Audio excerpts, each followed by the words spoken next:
Tonight on Need to Know, after a decades-long battle, adoptees in New York may soon be celebrating a major victory. But as we'll learn, having unrestricted access to your birth certificate carries with it hopes and fears some people don't anticipate or understand. Finding support through what some call the endless journey. That's next. Also on the show, it was 50 years ago when the first humans walked on the moon. We'll hear from a Rochester man involved in a special project that paved the way for a moment that changed history. A local story about Apollo 11 later on the show. Don't go anywhere. Need to Know starts right now.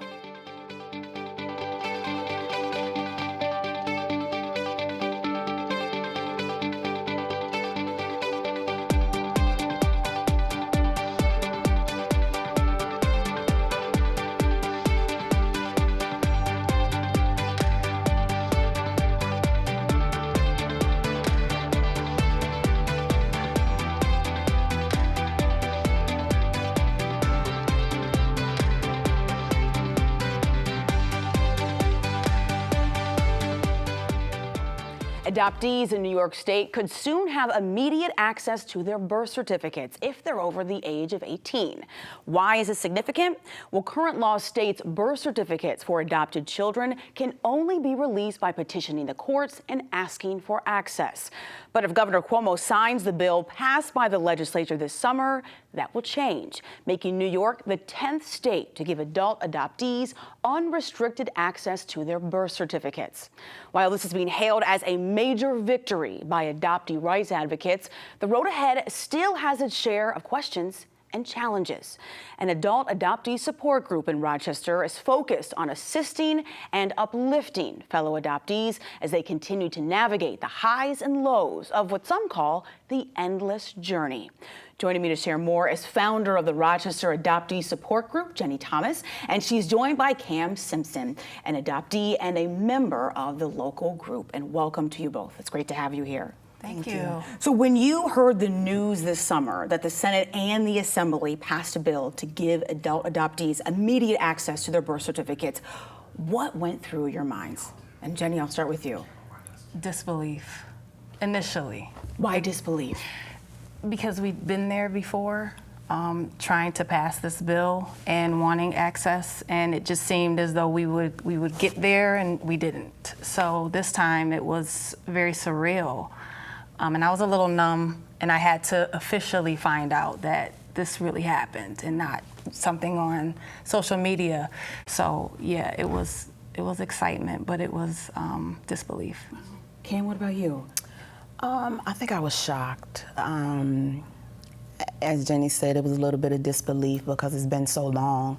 And it's a law that they've been going by since 1935, I believe, and they tried to fight it in the past, and it just kept getting denied and denied and denied. So, and I don't know if I still believe it until I actually have it in my hand. Wow.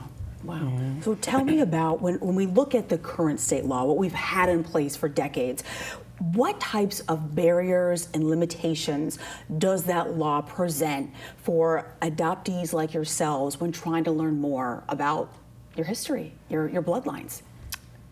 For me, it was a complete brick wall because the identifying information that I had was so limited that it was next to impossible to navigate through anything to find any answers. So it was really nothing to work with. Mm-hmm. So I had nothing to go by. So it was a blank slate, and there was really no beginning or ending to it. Right. It was just kind of nowhere. Mm-hmm.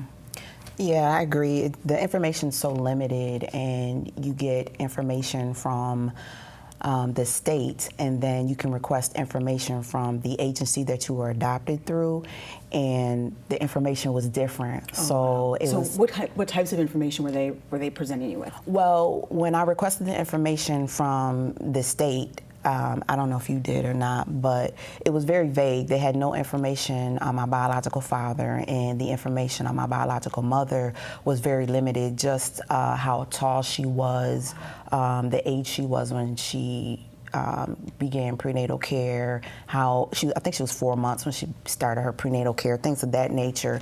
However, when I requested the information from the agency, there was like 3 pages on my family, you know, so it kind of left me, I didn't really know what to believe. And then, you know, what my parents told me. So like she said, you don't know what to really believe, and, you know, so. Well, Jenny, your face, for some of our viewers, they might be recognizable. I mean, you made national headlines back in 2016, and this was when TLC's Long Lost Family highlighted you, and they shared your story. Not just your story, but also your journey to finding your birth parents. Yeah. And I want to know first, how long prior to information being revealed to you had you been trying to access information? Over 10 years. Stopping and going, but over 10 years. The process in itself was, it was grueling because, excuse me, there was, like I said, limited information, so there wasn't really any place that you could go to access the information. So it was a lot of stop and go for me, and taking steps back. So 10 plus years. So when you, on the show, we had an opportunity to see you meet your birth mother and to see this reunion. So what was that experience like for you? And then what happened afterwards, after that reunion? It was absolutely surreal because it was a dream come true moment. So it was like your biggest desire, your biggest dream actually coming into fruition. So that in itself was pretty overwhelming. So it was very surreal and dreamlike. Unfortunately, after the reunion, the relationship flatlined. So there was no progression. I think not being able to deal with the emotional It's a heaviness, I would have to imagine. Heaviness of the situation. Yeah. I don't think that she was able to really deal with that in a healthy way. And Cam, you were introduced, you first saw Jenny because you watched her story unfold on TLC. I did. And you yourself have your own unique story. You were 12 years old when you found out that you had been adopted. Right. So talk a little bit about what your journey has been like to try to identify your birth parents. Sure. So I asked my parents when they told me I was adopted, and they told me about the age of 12. However, I don't recall, I don't remember. I don't think it was that big of a deal to me because at that age, because I did have a good life. I came from a very good family that raised me and loved me.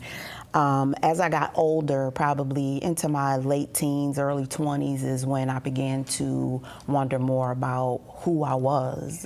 You know, who do I look like? Where's my family? Are they thinking about me? You know, things of that nature. My parents were always open with me about my adoption and my parents being from Kenya, Africa. So I had always known that, and when I did get my information from the state, it was confirmed. So I began to, like Jenny said, it's kind of like a stop and go thing. You know, I think I registered with almost every adoption register you can think of, you know, thinking that they could probably help me or find me. I've searched probably for about 15 to 20 years with no luck. When I saw Jenny on Long Lost Family, I used to watch the show all the time, and when I saw her on it, it gave me hope, a lot of hope and motivation, you know, and we connected, and I did a DNA test through Ancestry. Long story short, I connected with some relatives, and they helped me find my biological mother. She lives in Georgia. I found her almost 2 years ago. I still have not met her. As Jenny says, I think it's a trauma. I really think for a birth mother to give their baby away, that's a trauma. So is it in terms of that meeting with your mom, and you said you haven't met her yet, No. Is it something that's a desire for you and maybe hard for her, or is it roles vice versa? I think it's harder for her than it is for me. Okay. We talked on the phone often, you know, conversate, but when I would mention about us meeting or, you know, about my biological father's side, there would be a wall. So I think it's just really hard for her. I did find my biological father's side just this past February. I am in contact with the family. However, I have not met anyone yet, and my biological father hasn't come forth yet, so. Yeah. Well, one thing I've learned in conversations with you, Jenny, is that every adoptee story is very different, and every story is unique. Yes. And I know that starting this group, there was a need that you saw. You identified a need, in part, I believe, because of your own journey, but also because you have become a resource for people not just within Rochester, but around the globe, who saw your story, and you're a coach, supporting them and helping them as they're trying to identify their parents and develop these bonds. Talk a little bit about the need you saw in Rochester for this support group, and really the mission, like what you hope it will present or what you hope it will do for those who attend. The need was based out of a request. People would reach out to me and say, hey, do you know about any adoptee support groups? And I didn't. And I didn't realize at the time that I hadn't even navigated through some of my own feelings and being able to talk to other people, other than, the times when I would coach or, assist people in their search. I wasn't really releasing some of the stuff that I had within me about the process, about finding my biological family and being able to really unpack some of that stuff. So the need came from people reaching out to me, and I tried to find an adoptee support group, and there was adoption support groups for adoptive parents and foster family support groups, but there was no adoptee support group that I was aware of. And so after saying, hey, I don't know about any, I can't find any, I realized that I needed to start the group because there was a need. There was a need, and whether it's 2, 3, or 4 that come together, there's progress that is made in those small groups and in larger ones. But it came out of a need. Yeah. Before we close, I want to touch upon this bill, once signed by Governor Cuomo. Yes, it will give you immediate access to your birth certificate, but what comes with that? Why is having this information so important? For me, it acknowledges that I was even born. At this stage in my life, at this point, I can't tell you what time I was born. I can't tell you where I was born. I can't tell you the names on the birth certificate. I can't tell you how much I weighed. I can't give you any identifying pertinent information about myself. So it's almost like I don't exist, because the only thing that I have is something that was created in a courtroom after my adoption, which is very cut and dry. It's mother's name, father's name, my name, signed, and that's it.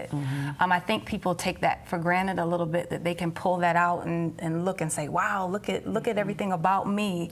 And we're unable to do that. So the current bill really impedes on our right to know and identify with who we really are. And Cam, I know that the health aspect, I know you talked to one of my colleagues, and you said there's so much you can learn about your health, like what you need to know, like just different things like that. What else are you looking forward to discovering? Well, my birthday was changed from what I've been told by my biological mother, so that's very important to me, to see the birth certificate, to see when my actual birthday is, and to see if my biological father is listed, because I don't know if he is or not. And so I think that's very important. And like Jenny was saying, like, people take advantage of that. So it's very important to find that information out. Well, unfortunately, we are out of time and have to close, but a special thank you to my guests for sharing your stories and also your insight with our viewers. To learn more about the Rochester Adoptee Support Group or to join one of the group's monthly meetings, go to jennyrthomas.com. 50 years ago this month, an historic event proved that humans could land on the moon. Many hands played a role in making that mission a success, including retired Eastman Kodak Electronics engineer and scientist Arthur Cosgrove. In the mid to late 60s, Cosgrove was directly involved with the Lunar Orbiter program, which helped navigate ideal landing sites for Apollo 11 through mapping the moon's surface. Cosgrove and WXXI News Director Randy Gorman, who has been reporting on the 50th anniversary of Apollo 11, join me now to discuss where we've been and what we have yet to explore. And welcome to you both. Thank you for being here. Thanks, Lynn. So, Art, you're in your early 20s, you're at Kodak, and you were working on all 5 of the Lunar Orbiter program missions. And I have to know, Randy filled me in, you were interested at first in a career in accounting. So how did someone who is interested in that switch over and work on an incredible project? I ended up starting my college career at Canisius College, and I was in business administration, accounting, and I found that I was getting bored to death by cost accounting to the point where I had to do something to change my ways. It was taking me about a six-pack of beer to do a case study. And so I started over essentially, except for my liberal arts and so forth, philosophy and so on to in electrical engineering. Wow. Well, you and your colleagues, you created a camera that took more than 2,000 high-resolution images of the moon's surface to help determine the best landing site for Apollo 11. And I read a comment that you made in an interview, and you said, "We were making it up as we were going along." So talk a little bit about what was that experience like for you? Well, it was interesting. I mean, there wasn't a whole lot of structure, at least in my opinion, to the early days of NASA, and the technology and the people running everything were contractors, essentially. So Kodak had won a contract to, which was based on some earlier military technologies, to build a spacecraft to go to the moon and to photograph the front and the back side of the moon. NASA had mission control based in Jet Propulsion Laboratories, and most of the people there, not all of them, but most of them were, again, contractors. And they were various people who had some interest and knowledge about space and so forth. So it was an interesting experience for me. During operations, I was based at one of the deep space stations. I started my career at Kodak testing the systems for about 6 months. I ended up in the winter of '66, spending the winter in Seattle, where we went to quote-unquote spacecraft school. Somebody asked me the other night, how did they integrate all of these people? And the way really was, we went to spacecraft school together. We got to know one another. We spent the winter in Seattle. And then we went down from there to the Jet Propulsion Laboratory in Pasadena and got to know many of the people there, at least in a more superficial sense maybe than the group that we were involved in up in Seattle.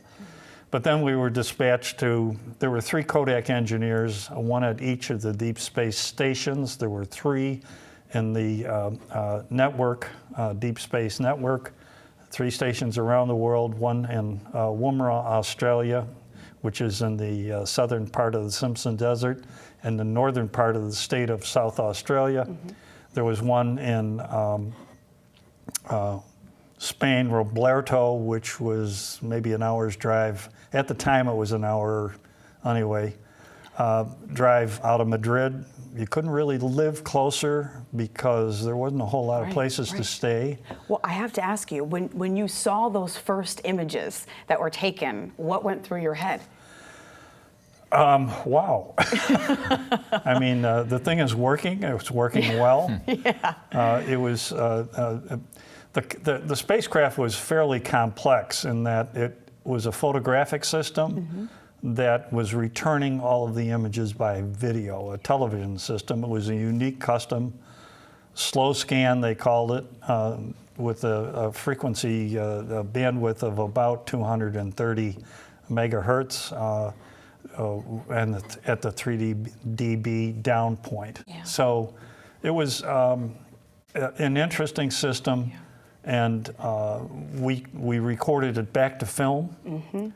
And I might add there was an Ampex recorder on each site as well, very early, and it was used for recording mostly the command bits to the spacecraft and so forth. Well, Randy, you had an opportunity to interview Art, and this is part of the coverage that you've been doing. It's in conjunction with the American Experience. So talk a little bit about kind of how you're approaching these unique stories and this interesting architectural, connection that we have here. Helene, I do, as you may know, I do a lot of business news locally, and I was just fascinated to find out about the Rochester connection. We kind of joke about that a lot with news stories in this town, but really there truly was a very important connection. Art is one example, sitting with us this morning. Other people that have been involved with the project include another engineer I talked to, Jeff Wynn, and I also talked to folks with what is now called Harris. It's actually the name changed, Harris Corporation, recently merged with another company, but these folks have been involved in this kind of technology for years, and when the American Experience folks at PBS said we're going to be doing these specials, we'd like to see if local stations would like to do something kind of companion pieces, and that's when I started researching. Obviously the Kodak connection was an easy one to come upon because I knew that the early photos of the moon, and this is important stuff. This wasn't just let's take some tourist type photos of the moon. They had to know exactly what that surface looked like and then decide what would be a safe landing site for the lunar module to land on. And Art, I think is a little modest when he talks about these things, but these were 5 successful satellites, which were very complex for the time, and really, I think, Art, correct me if I'm wrong, I think they pretty much photographed almost the entire surface of the moon, the entire thing. That's correct. Well, let's take a moment. You also spoke with Steve Fentress, and he is the director of the Strassenberg Planetarium at the Rochester Museum and Science Center. They're hosting Eagle Has Landed at the museum. Let's check out that interview. We have a show called The Eagle Has Landed, in which you will be inside the lunar module with Aldrin and Armstrong, hearing their conversations with Mission Control, the actual recording, with a recreation, an accurate recreation of what they saw out the window as they were landing. Eagle, you're looking great. Coming up 9 minutes. We're now in the approach phase. Everything looking good. The alarms that were coming from the guidance computer while the fuel was running low. I hear the thing. Go for landing. 3,000 feet. Stop alarm. 1201. 1201. Rocket 1201. Okay, we're go. Same time. We're go. This is a big event. It's a major achievement in human history, and we're always looking for something that we can contribute uniquely with our technology and our environment. The new technology we have here at the Strassenberg, just since we reopened in January, will enable you to experience this in a new and different way we've never been able to do before, and I don't think you're going to get anywhere else. We can accurately project the view from inside the lunar module with the accurate lunar landscape as seen outside the window as Armstrong and Aldrin were descending toward the surface. And you will be able to hear their conversations with Mission Control and the conversations between the Mission Control flight director and his assistants about how to handle these computer alarms. It was really quite tense and pretty exciting to hear. Rocket 1202, we copy it. And there was an engineer back in Mission Control in Houston, 26 years old, who had a 24-year-old assistant who knew that computer well enough to say it's okay to ignore the alarm and continue to descend. So we hear that conversation going on in the moments before they had to decide whether to give up and turn back. The programs had to be written very economically. There's no fancy user interface or swiping or mice or anything like that. It's typing in numbers that the computers need. And they were working right on the ragged edge of what this computer was able to do, guiding the lunar module to the moon. And let's not forget, getting them home again, which is the other extremely important part. So you could say that the lessons of that era really pushed our national ability to make computers and make them do things, and that this is like the very beginning seed of the capabilities we have now. 100 feet, 3.5 down, 9 forward. This was a special event in that it was the entire United States pooling everything it had, academic prowess, industrial power, all of it, to achieve one thing together. 60 seconds. Lights on. And this was the moment that it reached its culmination. And that's a kind of a unique thing. There have been only a few times in human history, and not recently, when the United States has decided to do that. This is what we want to show the new generation, is that this is another way to go, besides just personal gratification, is put it all together on one huge project. 30 seconds. Forward. We will do our show, The Eagle Has Landed, several times back to back on the 20th. And since it includes a reenactment of the last moments for the landing, there will be one performance that will happen 50 years to the minute after the actual landing. So you'll be able to sit here and relive the landing 50 years to the moment after it happened. Okay, engine stop. APA at a descent. It's very important in human history. It's very important in the history of the country. And I've been in the planetarium business long enough to see how the public attitude toward this has evolved.